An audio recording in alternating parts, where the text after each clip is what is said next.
Olá pessoal, sejam muito bem-vindos mais uma vez, canal Um Fornilho de Prosa, um brinde a todos nós. E hoje nós vamos falar de um tema muito importante, que é o falso autoconhecimento.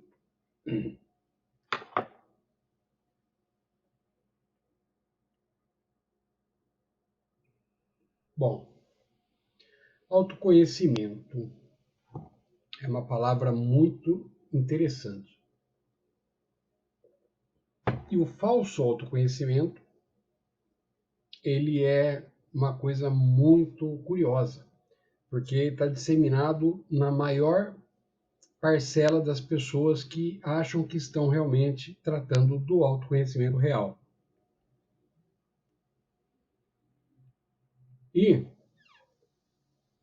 por que isso? Tudo começa com uma questão, com um problema de interpretação de texto.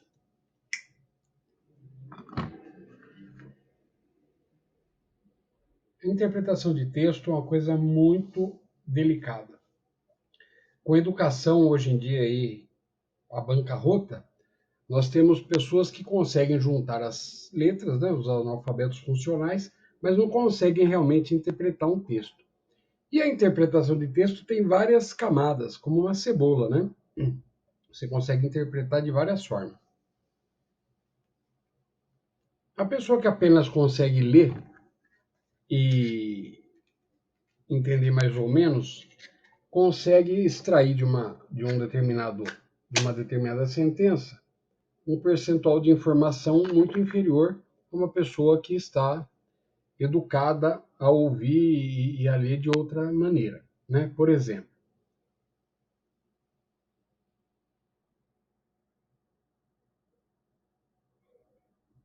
você pegar um kart de um carro, uma propaganda de um carro, onde está dizendo que o carro tem 8 airbags.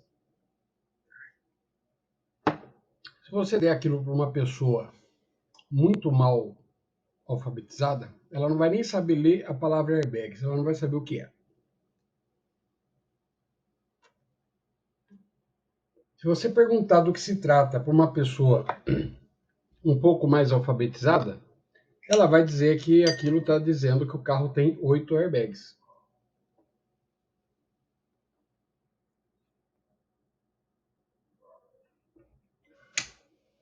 Se você perguntar para uma pessoa que já é mais ligada ao marketing,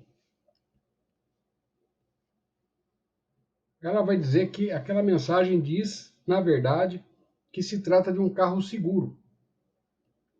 Que o foco da informação não é que ele tem 8 airbags. Você vai linkar aquilo com a segurança, pensar na sua família, em você, num possível acidente, e você vai ter a impressão de que aquilo é um carro seguro. A leitura que você vai fazer, lendo que tem 8 airbags, a mensagem é que o carro é seguro. Se você perguntar para um filósofo o que está querendo dizer aquela propaganda, ele vai dizer que aquilo está se referindo sobre a morte, sobre a finitude da vida. Que ao você ver que o carro tem 8 airbags, você lembra que a chance de você morrer é menor. E aí entra na questão de morrer, seria deixar de existir? Seria ir para um outro plano? Seria perder tudo que você tem?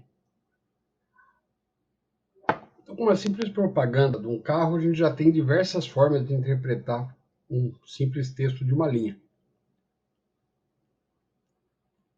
E o autoconhecimento é a mesma coisa. Só o termo autoconhecimento já seria para você ficar de quatro, embasbacado.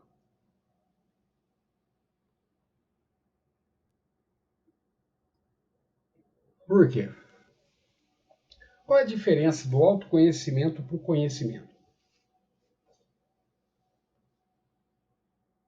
O processo de conhecimento tem que ter um conhecedor e uma coisa conhecida. É sempre tem uma direção, né? É alguém observando um fenômeno. E isso pode ser científico, pode ser microscópico, macroscópico, enfim. Mas esses dois elementos são sempre presentes no processo de conhecimento. Conhecedor e o fenômeno a ser conhecido. O autoconhecimento já dá uma dica, logo de cara. Autoconhecimento. Então, o conhecedor seria o mesmo objeto a ser conhecido. Isso já é uma coisa que gera uma certa perturbação. Como que eu vou ser o conhecedor e o conhecido ao mesmo tempo?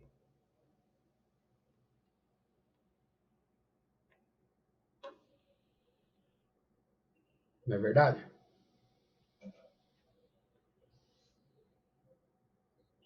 Agora, olha que interessante. Quando as pessoas entram num processo de falso autoconhecimento, que elas tendem a conhecer, geralmente, a sua personalidade, né? A pessoa vai fazer terapia, vai estudar por diversos métodos sua própria psique. Na psicanálise eles vão buscar no inconsciente o que está provocando certos comportamentos, incômodos, né? Na psicologia outra abordagem, psiquiatria, etc. Física quântica, hoje tem diversos métodos aí, né? Hum. Mas será que isso está certo?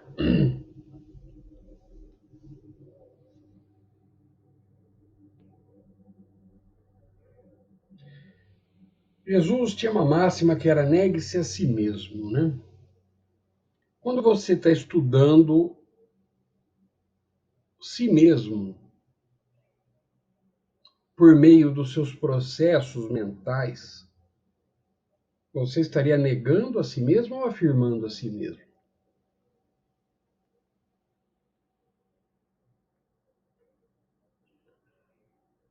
Nós somos algo que se chama consciência.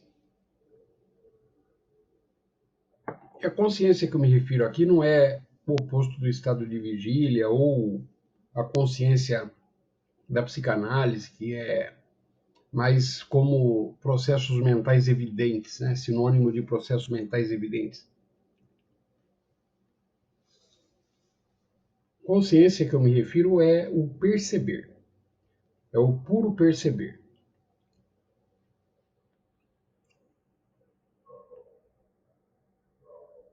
Veja, se nós temos uma cadeia de pensamento, essa cadeia é percebida por algo, quem somos nós? O pensamento ou esse algo que percebe essa cadeia de pensamento?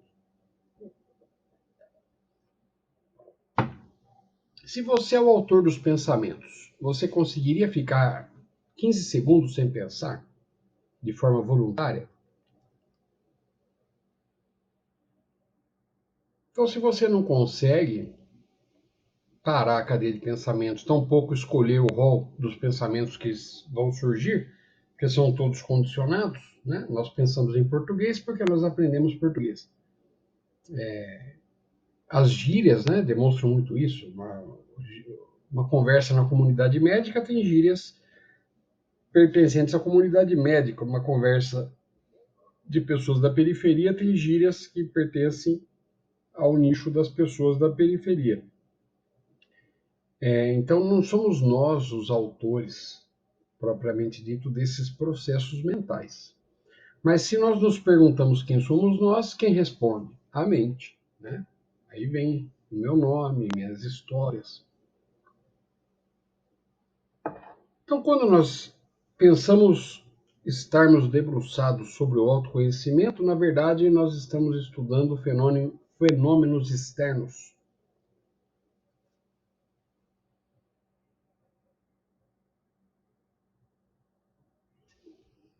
Ainda que esses fenômenos se confundam com a gente. Por isso que existe aquela parábola de separar o joio do trigo, né? O joio e o trigo são plantas muito parecidas, né? Se confundem.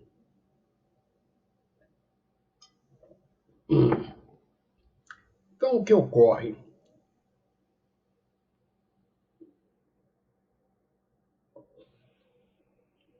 Seria então inútil esse estudo falso do autoconhecimento, né, que feito por vários correntes aí, psicanálise, psicologia, psiquiatria, constelação familiar?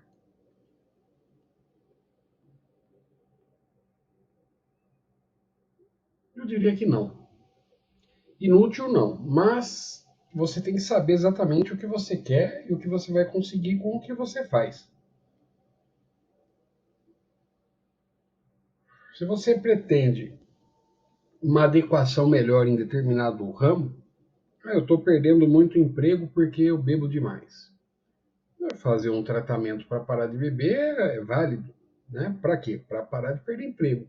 Só isso. Você não vai se conhecer, você não vai transcender aí a roda de Sansara, nada mágico. Apenas parar de perder emprego, parar de bater na esposa, chutar o cachorro,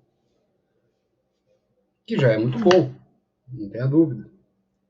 Mas dizer que isso é autoconhecimento é supervalorizar uma, uma, um ramo de estudo aí que está muito aquém, né, do verdadeiro autoconhecimento. O autoconhecimento seria você se dar conta de que existe algo aqui que presencia todos os eventos e que não é, de fato, os eventos presenciados. Se eu estou vendo uma cadeira, logo eu não posso ser a cadeira. Se eu estou presenciando uma cadeia incessante de pensamentos, logo eu não posso ser esses pensamentos. Basta quando você for dormir, faça um exercício. Pense assim: quando eu fecho os olhos, o que acontece? É a primeira coisa que vem na cabeça, eu não vejo mais nada, né?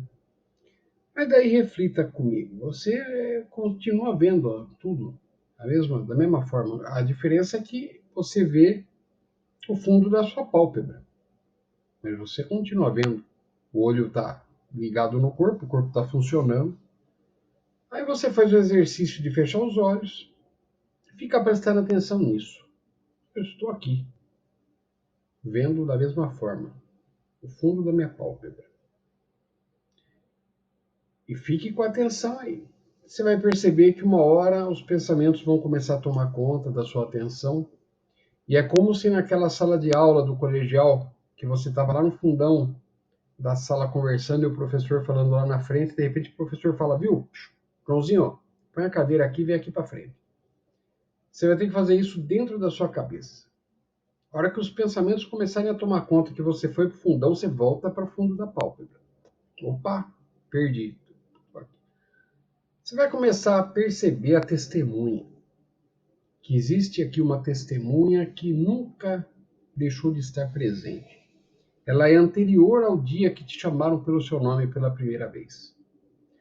Quando você se dá conta disso, você percebe que você não tem consciência. É a consciência que tem você. Isso que você pensa ser você foi um evento posterior à consciência estabelecida na forma que está. Então você começa a ter uma leitura diferente, uma interpretação de texto diferente dos textos bíblicos, dos textos sagrados importantes. Você vai ler um Bhagavad Gita, vai ler os escritos deixados por Buda. Você tem uma nova forma de encarar esses escritos. E aí você começa realmente na senda do autoconhecimento, porque até então você estava conhecendo um objeto achando que era você, e você nunca vai conseguir adequar esse objeto ao mundo, porque esse objeto é o ego. E o ego, ele precisa, primeiro que ele nunca está satisfeito. Já reparou? Desde o seu velocípede com 2 anos, você ganhou dali uma semana, já não era mais aquilo, você queria um jipinho, aí você ganhou o jipinho, você queria um minibug, aí você está com 90 anos querendo o aparelho de surdez da propaganda da TV. E sempre pensando, quando eu conseguir aquilo, eu vou ser feliz. Você já passou pela casa alugada, pela casa própria, pela solidão, pela família, aí a mulher não prestava, você queria outra, aí os filhos não estavam bons, as roupas, e é incessante a busca, né? E você tentar achar que está se autoconhecendo e que um dia você vai adequar esse personagem, que é o ego, que é quem você hoje pensa ser, aos eventos da vida, não vai. Isso nunca vai acontecer. Agora, se você conseguir perceber a falsidade desse sistema, desse processo, o que vai mudar na sua vida praticamente? Você vai continuar tendo que viver, né?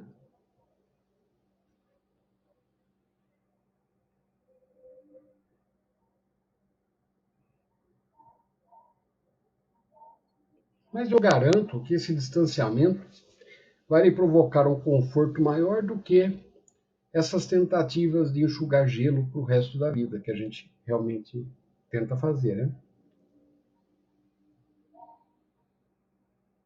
Porque você conseguiu realmente encontrar a forma de ação, né, desse mecanismo egóico que todos nós temos.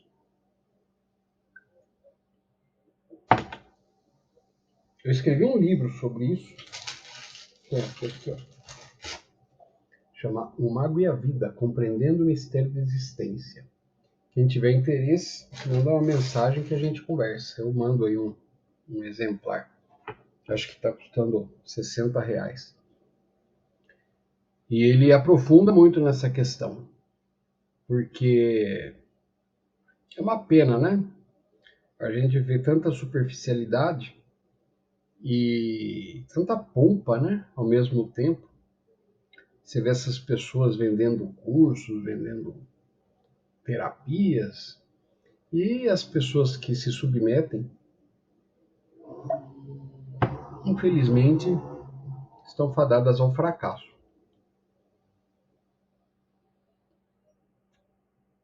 Não sei se eu fui claro, acho que não.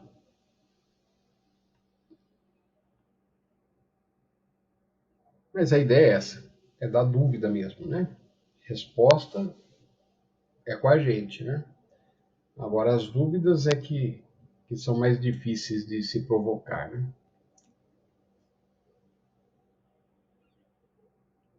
Será que faltou alguma coisa?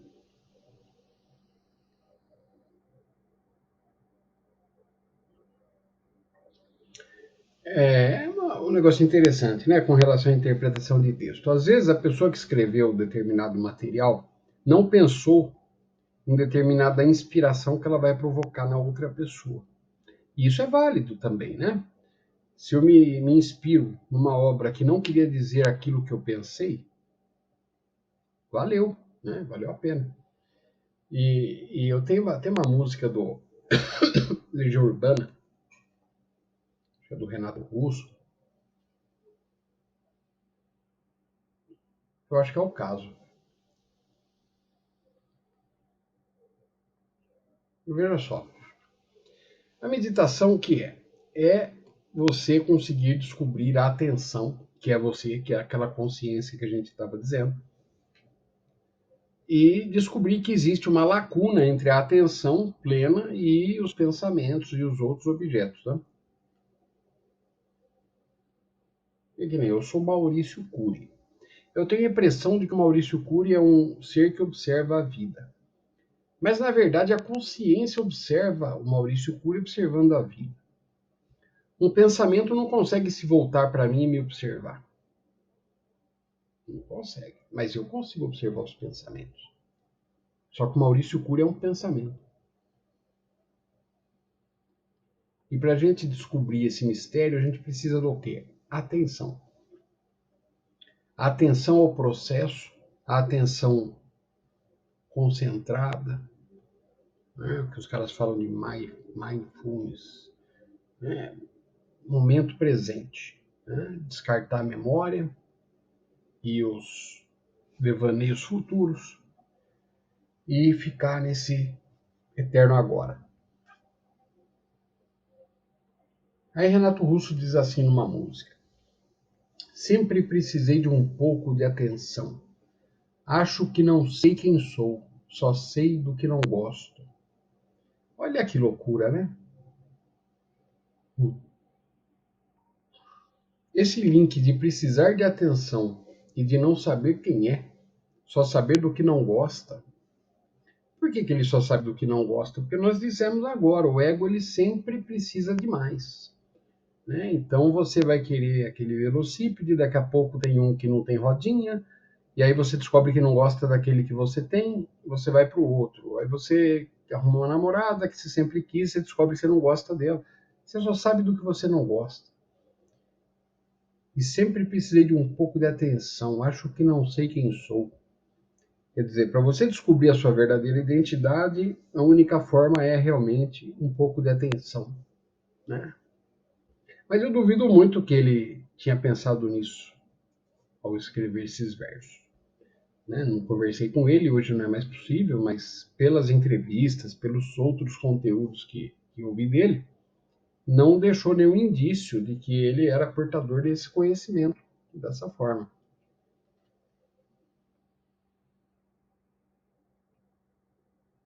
Mas valeu, me causou essa impressão e essa reflexão. Então fica por hoje essa ideia, né, de reflexão aí para todos e espero aí que vocês comentem o que vocês acham a respeito e qualquer coisa a gente está aí à disposição. Se vocês quiserem trocar uma ideia, basta deixar um comentário ou um e-mail. Muito obrigado, valeu pessoal, um abraço.